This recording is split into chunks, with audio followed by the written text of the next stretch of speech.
English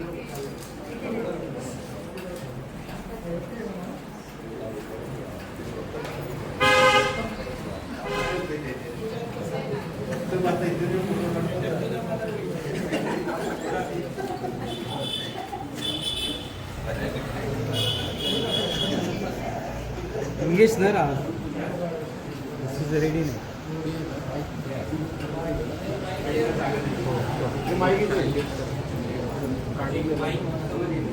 चालू आहे.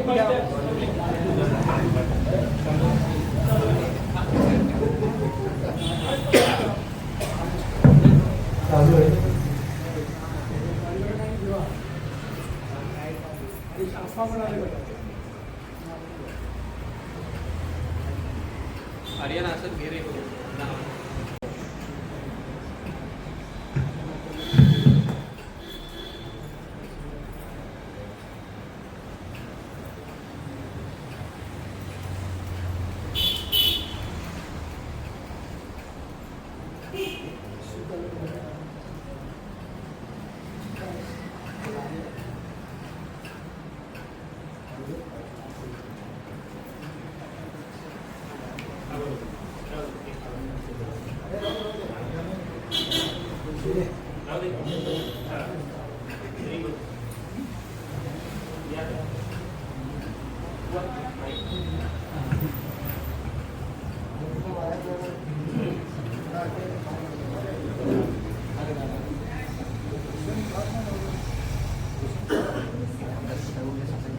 नमस्कार. आज आपल्या गुरुजींचा वाढदिवस आणि गुरुपौर्णिमा असा एक सुवर्ण योग आपल्याला मिळाला आहे आणि त्याच्यावरून आज वरकड गोष्ट अशी झाली की आज ताई इथे हजर झाल्या. सो आज पहिली गोष्ट म्हणजे पहिलं ताईंचं म्हणून आपण ऐकूया. 28 वर्षापूर्वी शनिवार आणि 12 जुलै असं एकत्र आलो होतो. मला ज्ञान आहे. 12 जुलै तो भाग्याचा दिवस आणि आज आमच्या दृष्टीने भाग्याचा दिवस की विठ्ठलाच्या साक्षीने आज ह्या अनुपमेय अशा समारंभाला मी हजर जाऊ शकले. कारण मी 74ला लग्न होऊन पुण्यात आले आणि लगेचच माझी आप्पांची ओळख झाली. आप्पा म्हणजे आज तेही आहेत समोर सगळं बघायला आणि त्यांच्या डोळ्यातही इतका आनंद मला फोटोत सुद्धा दिसतोय. खरोखरीच त्यांचा सहवास मिळाला आणि त्यानंतर लगेचच लिमये काकांचा सहवास मला खूपच वर्ष मिळाला. म्हणजे आप्पा जेव्हा इथे भजन करत होते तेव्हा मी बऱ्याच वेळेला इथे येऊन गेले. त्यामुळे आज पहिल्यापासून ते परत सगळं ऐकून तो गजर ऐकून इतका आनंद होत होता की आपण परत सगळं ते अनुभवतोय. हा एक वेगळा आनंद होता. आणि खरोखरच सगळे इथले व्हिडिओ लिमये काका मला पाठवत असतात व्हॉट्सॲपवर. आणि परवाचा तर त्यांचा व्हिडिओ बघून मी म्हटलं की अहो ह्या वयात काय स्वर लागतात तुमचे आणि वरचा गंधार वगैरे सुद्धा क्लिअर लागतोय. खरोखरच म्हटलं इथे विठ्ठलाच्या साक्षीने तोच तुमच्या गळ्यात येऊन जातोय देवच असं वाटावं. इतका तुमच्यावर त्यांचा देवाचा आशीर्वाद तुम्हाला मिळालेला आहे. आणि म्हणून मी आज असं अत्यंत भाग्यवान समजते स्वतःला की मी आज इथे हजर आहे. कित्येक वर्ष त्यांचा सहवास मिळालेला आहे आणि त्यांचं गाणं मी ऐकलेलं आहे. आणि ज्या दिवशी आप्पांकडून वीणा काकांच्या हातात आली ते सुद्धा मला माहिती आहे. आणि त्याच्यानंतर सुद्धा कित्येक वेळेला त्यांच्या भजनाला सुद्धा मी इथे हजर होते. आणि जेव्हा म्हणजे गात होते आणखी चांगली 5 वर्षापूर्वीपासून मी बंद केलं थोड्या काही कारणामुळे माझं गाणं. पण तेव्हा मी गात पण होते इथे घेऊन आज साक्षीला आहेत. तर त्यामुळे आज चिन्मय काका मला सारखं म्हणत होते म्हणणार का म्हणणार का. मी त्यांना खून केली की आता नाही, विठ्ठलच मला म्हणतोय की आता बास, इतकी वर्ष तू राहिलीस, माझी सेवा केलीस, ते खूप झाली. पण खरोखरच असं आयुष्य म्हणजे त्यांचे एक पर्वाचा सुद्धा तो हे करतानाचा व्हिडिओ काढला हाताचा. मी इतकी थक्क झाले की ही शक्ती येते कुठून, तर ती त्याच्या भक्तीतनं जशी येते तशी स्वरांमधनं येते असं मला निश्चित वाटतं की स्वरांच्यामुळे जे आतून आपलं आरोग्य चांगलं राहतं, तर तसं त्यांचं अजूनही जी विलक्षण भक्ती आहे त्यांच्या स्वरातनं जी पदोपदी दिसते आणि अप्पांच्यामुळे गाण्यावरचं प्रभुत्व, सांगण्यातलं प्रभुत्व, हे सगळं त्यांच्याकडे अजून जसंच्या तसं आहे. एकातनं एक आप्पा जसे राग बदलत जायचे, तर मला इतकी आठवण येत होती की तो याच्यातनं गेला, मलकौस झाला, मलकौसमधनं इकडे कोमल ऋषभावर आले, मध्यमावरून तीव्र मध्यमावर जाऊन ललितमध्ये गेले. अरे काय चाललंय म्हटलं. इतकं स्वरांवरचं प्रभुत्व हे फार कमी लोकांकडे असतं आणि ते त्यांच्याकडे आहे. आणि मी वर्षानुवर्ष 75-76 सालापासून ते ऐकत आले, हे माझं भाग्य. आणि त्या ऐकण्यामुळेही आपल्यात खूप सुधारणा होतात, तशा माझ्यातही झालेल्या आहेत सुधारणा. आणि असंच फार बोलत नाही, असंच आयुरारोग्य काकांना लाभू दे, त्यांची आमच्यावर कृपा असू दे, त्यांचे आशीर्वाद आम्हाला आयुष्यभर मिळू दे अशी प्रार्थना करते आणि थांबते.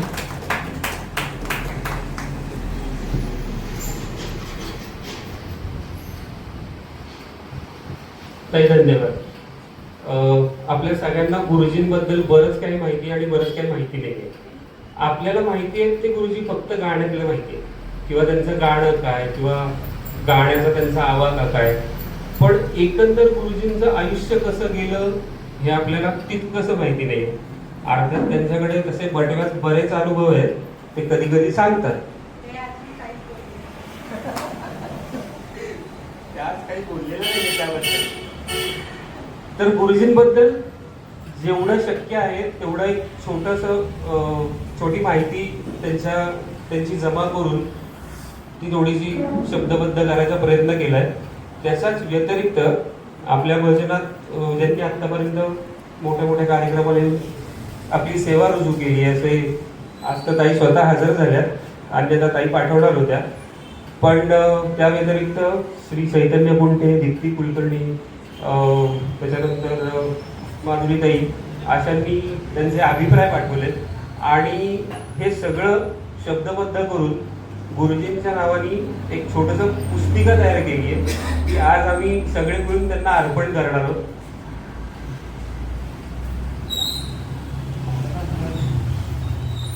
तुम्हीच उघडा.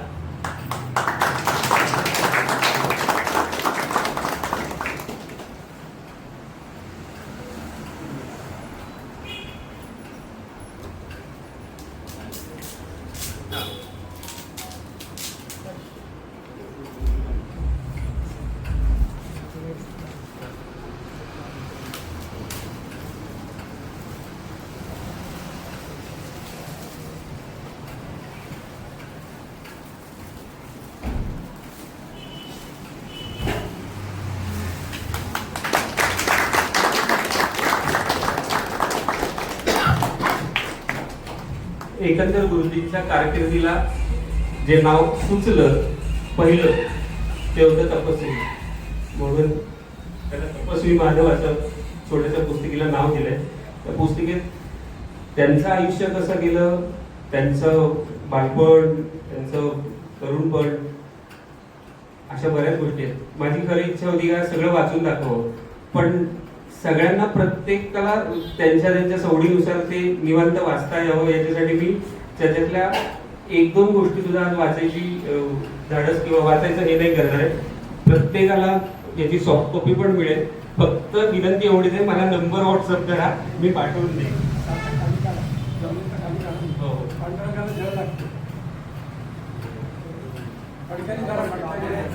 आणि 49व्या वर्षात पदार्पण त्यांच्याकडे बघितलं की वाटतं वय ही फक्त संख्या आहे, ते तसे अजून तरुण आहेत. आपल्यापैकी बरेच जण साक्षीदार आहेत. लॉकडाऊनच्या अगोदरच्या एकादशीला इथे फुगडी घालून ते गेलेले, त्यामुळे तसं काही त्यांचं वय ही काही गोष्ट फार मोठी नाहीये. यांच्याबद्दल बोलण्याइतपत मी मोठा नाहीये. फक्त एवढीच इच्छा आहे की पांडुरंगाचे जसे आशीर्वाद त्यांच्यावरती आहेत तसे त्यांचे आशीर्वाद आमच्यावरती असू देत. आमच्यासारख्या नाठाळ्यांना सोसण्याची शक्ती त्यांना मिळू दे आणि तुमच्या गाण्यातलं अंशभर तरी का होईना आम्हाला करता येऊ दे, हीच पांडुरंगाची प्रार्थना. सगळ्यांनी कृपया बसून घ्या. छोटासा अल्पोपहार आहे.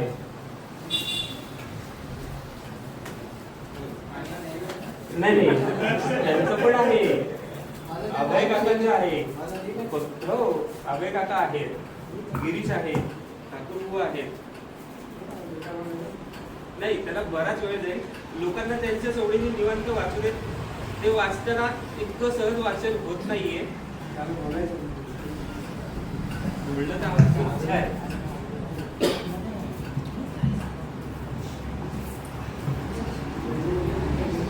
हो.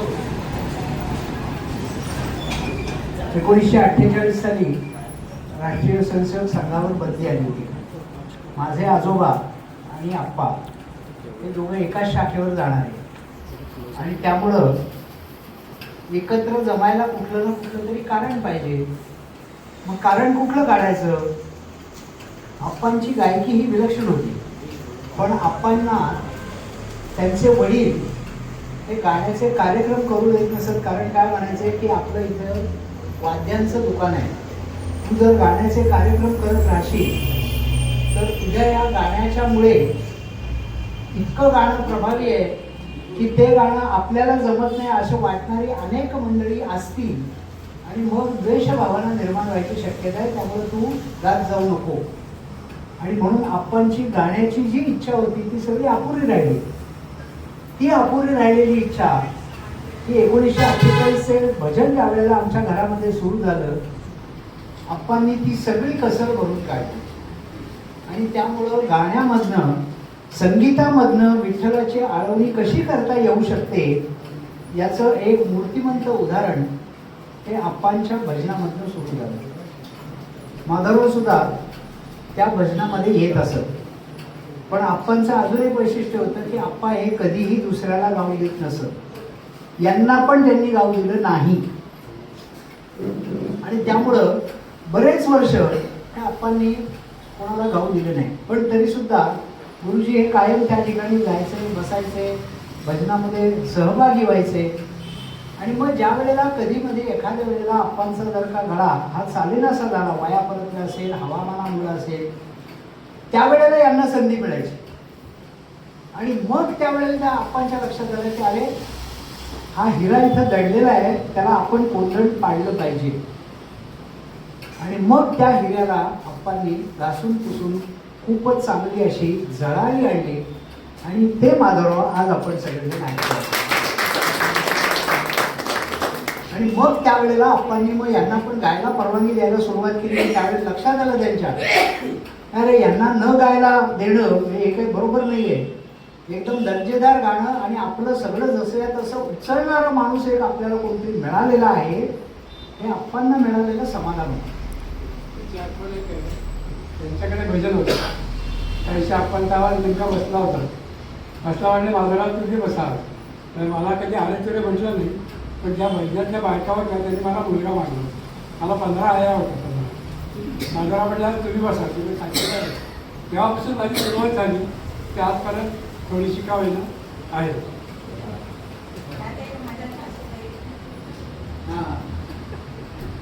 त्यामुळं अशी गायनाची सुरुवात ही अशा पद्धतीने झाली. आणि मग ते गाणं कधी थांबलं नाही. आणि मग जो मगाशी उल्लेख आता गुरुजींनी केला की 12 जुलै 97, बरोबर ना, 97, हां, 12 जुलै 97ला आप्पांना वयोमानाप्रमाणे आता ही वीणा दुसऱ्या कोणाच्या तरी खांद्यावर देणं हे आवश्यक झालेलं होतं. मग असा भक्कम खांदा मिळायचा तरी कुठला? तो भक्कम खांदा माधवरावांच्या रूपाने आप्पांना मिळाला. आणि म्हणून मग ती वीणा आप्पांनी माधवरावांच्याकडे सुपूर्द केली आणि 97 पासून आजपर्यंत ती विना झलकारत राहिलेली जी आहे आणि ती सगळी आपण पण अनुभवतो आहोत. आप्पाने माझी परीक्षा घेतली होती. त्याच्याकडे वडिलांचं काय आईचं श्राद्ध होतं की त्याला कार्यक्रम होतो, दुसरा कार्यक्रम होता बाजूची शिवटी झाला. कारण घरी आम्ही भजन नेहमीप्रमाणे भजनाच केला. आम्हाला वाटलं घरी गेलो तर बाजूला बसले, तुम्ही होता पटवाला होतो त्यामुळे आज तुम्ही भजन कंडक्ट करायचे. तुम्ही बसताय तर तुम्ही मध्ये बसता, मी बाजूला बसतो नाही म्हणजे आज तुम्ही सगळं बघायचं मला ऐकायचं. सगळी मंडळी जेवून खाऊन गेली बाहेर, मला एकटा थांबवला, जवळ घेतलं, डोक्याला हात फिरवला आणि आशीर्वाद केला. आणि ती परीक्षा घेऊन मला पुढच्या वर्षी मिळाली.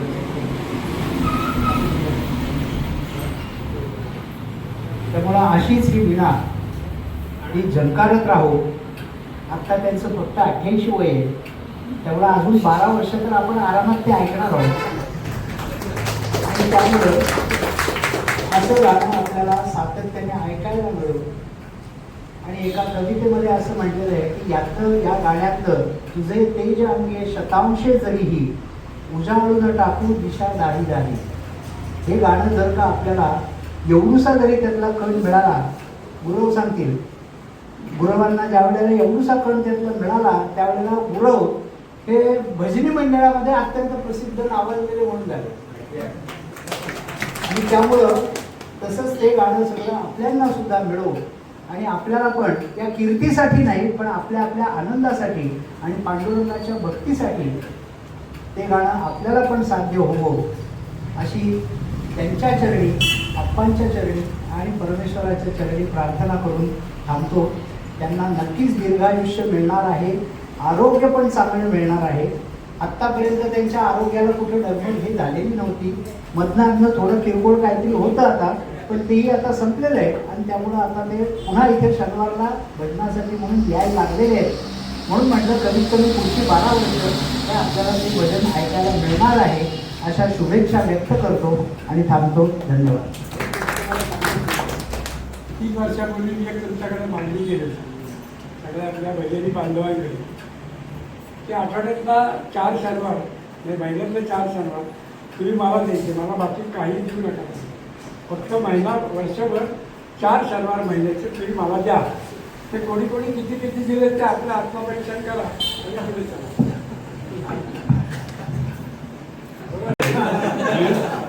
भजनाने तुम्हाला काय दिलं आणि तुम्ही भजनाला काय दिलं हा आम्हाला आता परीक्षा आहे आमची, हे आम्हाला माहिती आहे. आता हो हो अगदी खरं तुमचं. आम्हाला काय मिळालं हे महत्वाचं आहे आता आमच्यासाठी. आम्ही काय देतोय तर फक्त शनिवारच देतोय. नाही आम्ही शनिवार देतोय आम्ही प्रामाणिकपणे शनिवार देतोय.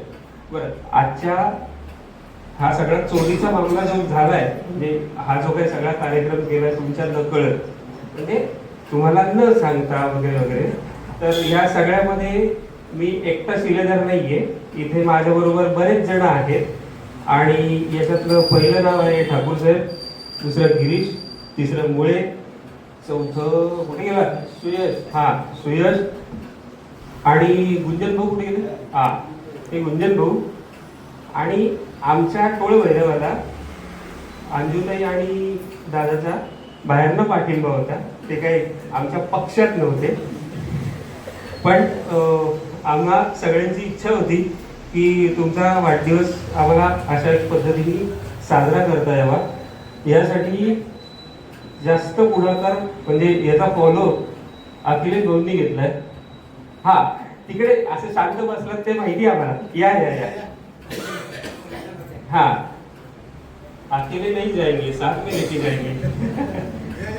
ठाकूर घेऊन ये ना. तर आम्ही सगळ्यांनी मिळून तुमच्यासाठी एक छोटीशी भेटवस्तू तयार केली आहे.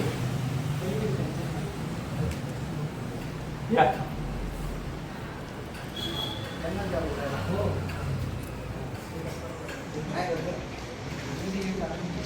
ती गाडी कडे फक्त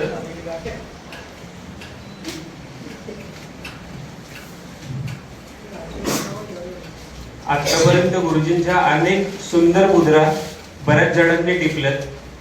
पण त्यातली ही सगळ्यांना आम्हाला आवडलेली गुरुजींची लाडकी मुद्रा, म्हणून ती गुरुजींसाठी सप्रेम आहे.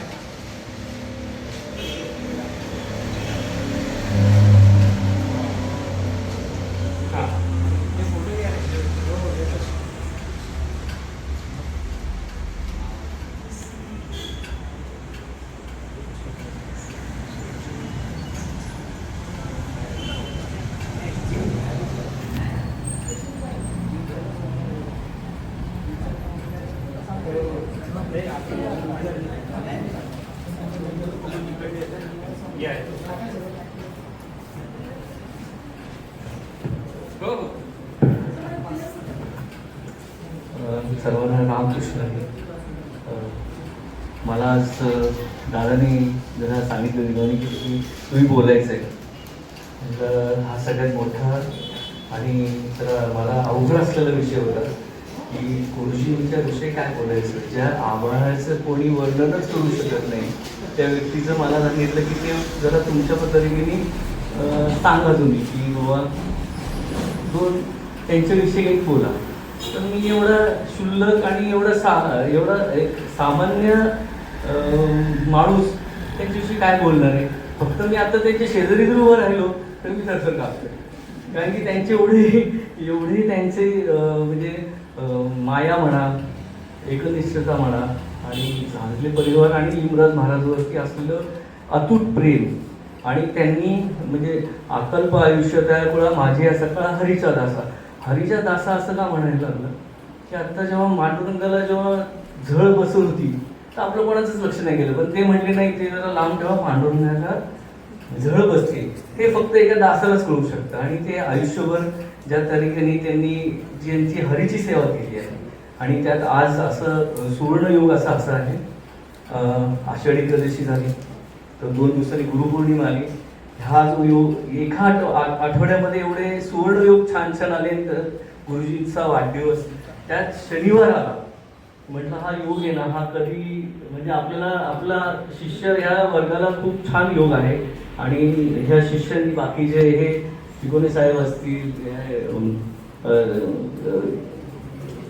ठाकूर साहेब असतील, जोशी साहेब असतील, बाकी सगळे मित्र शिष्यवर्ग असेल, त्यांनी खरंच सातत्याने आणि एकनिष्ठतेने जरा खूपच प्रयत्न केले.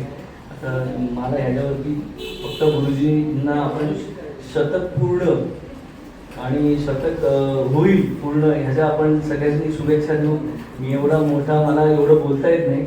आम्हाला तुम्ही अभंग सांगा पण गुरुजींच्या ह्याच्यात नाही. पण गुरुजींच्या बरोबर एक अभंग शिकायचं राहिलं इलेक्शनवर जर नाही दिले त्याची माफी मागतो आत्ताच. आणि पुढच्या शनिवारी जरा प्रयत्न चालू आहेत माझे तसे. धन्यवाद परत एकदा तुम्हाला लिंगराज महाराज देवस्थान, झांजले परिवार, भारती वारकरी मंडळ यांच्याकडनं परत एकदा वाढदिवसाच्या परत शुभेच्छा. त्यांचे आजोबा नारायणराव धांधले त्यांच्या वडिलांचे चांगले मित्र होते. ते नारायणराव धांधले गणपतराव नलावडे अशी जोडी होती. ते स्टँडिंग कमिटीचे चेअरमन होते आणि आळंदी संस्थानला पण ते पंचमंडळी होते. त्यावेळेला आळंदीत परिसर देवळाच्या बाजूचा तिथं आम्हाला मांडवाचं काम यांनी दिलं पाहिजे.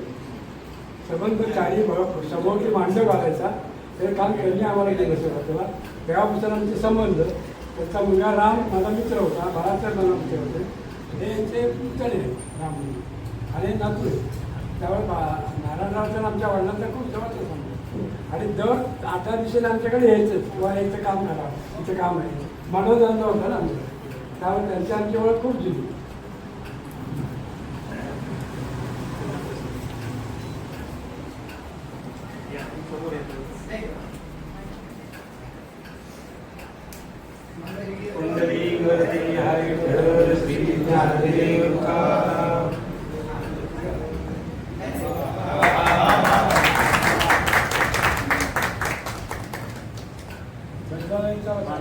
सगळ्यात मोठा मान गुरुजींच्या हातनं मला मिळाला आजच्या दिवशी.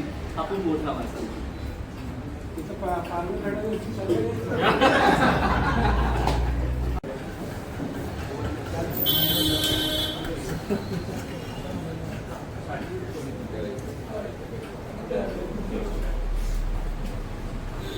मी काय सांगणार आहे ते म्हणतात ते आम्ही करून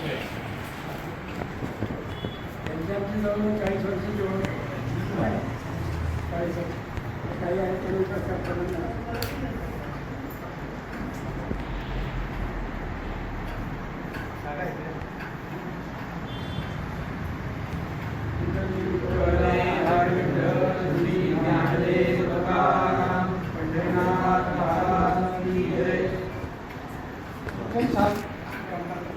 त्यांचे वडील पण आमच्याकडे यायचे आणि दुसरे आई सर दोघेही सर आनंदने टप्पा वगैरे यायचे. पार्टीमध्ये त्यांची सवय काय फुगाण्या हे लागू आता उत्तम पसंत करायला चौथी पिढी आता 55 आलेली आहे.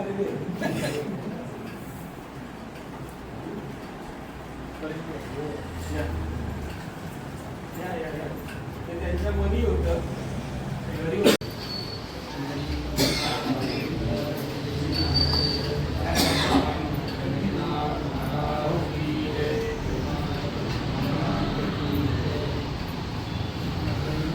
भागवतावरती सध्या प्रवचन चालू आहे नारद मंदिरामध्ये. अतिशय विशाल माणूस होता. छान तुम्ही माफ केला.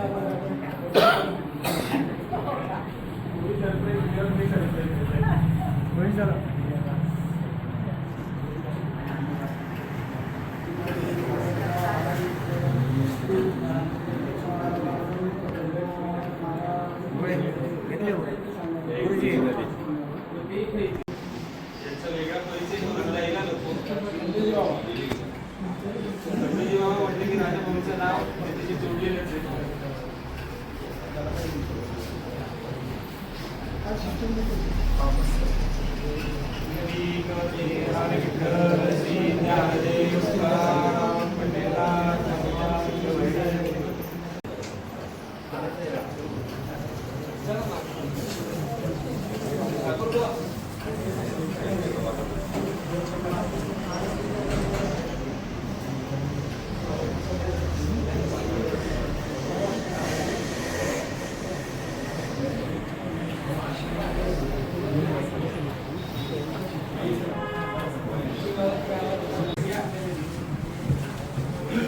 नमस्कार, माझं नाव वासुदेव केळकर.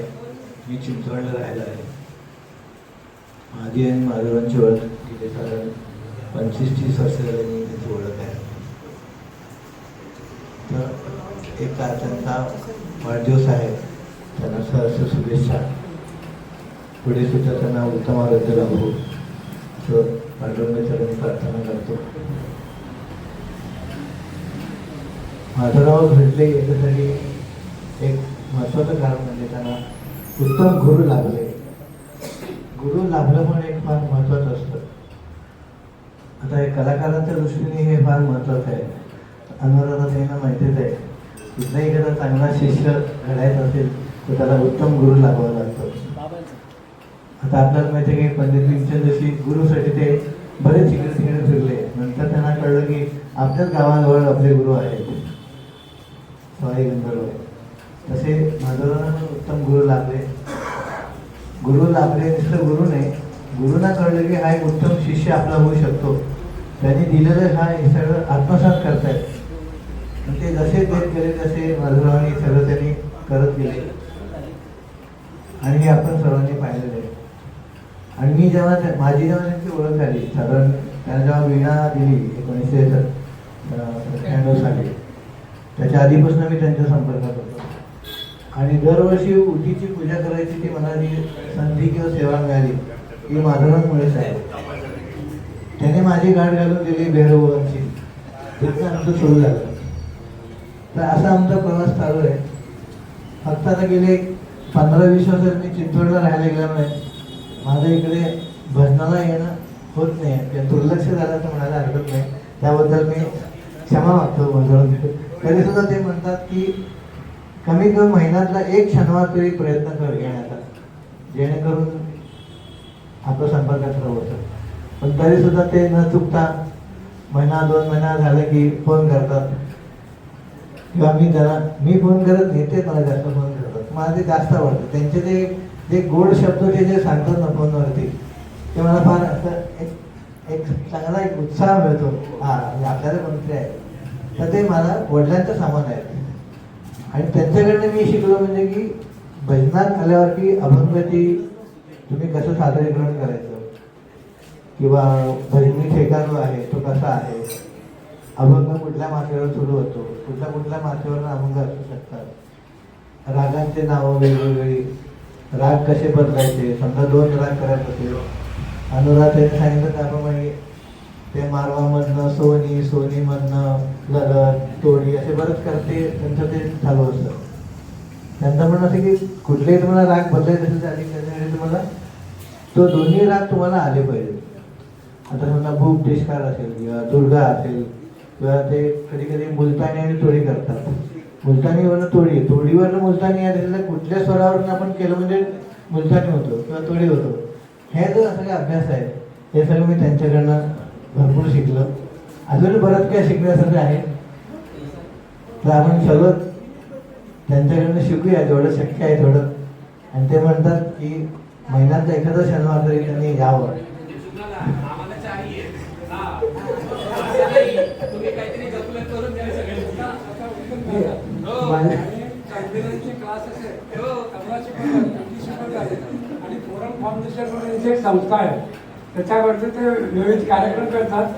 आनंद बारोडेंचं एक शिबिर घेतलं होतं त्यावेळेला. अनुराधांच्यात आम्ही 2-3 कार्यक्रम केले चिंचवडला. एक मंगेशकरांची गाणी याच्यावरती पण एक कार्यक्रम केला होता आणि त्यांची एक कार्यशाळा पण घेतली होती. असं बरंच काय भरपूर आहे सांगण्यासारखं.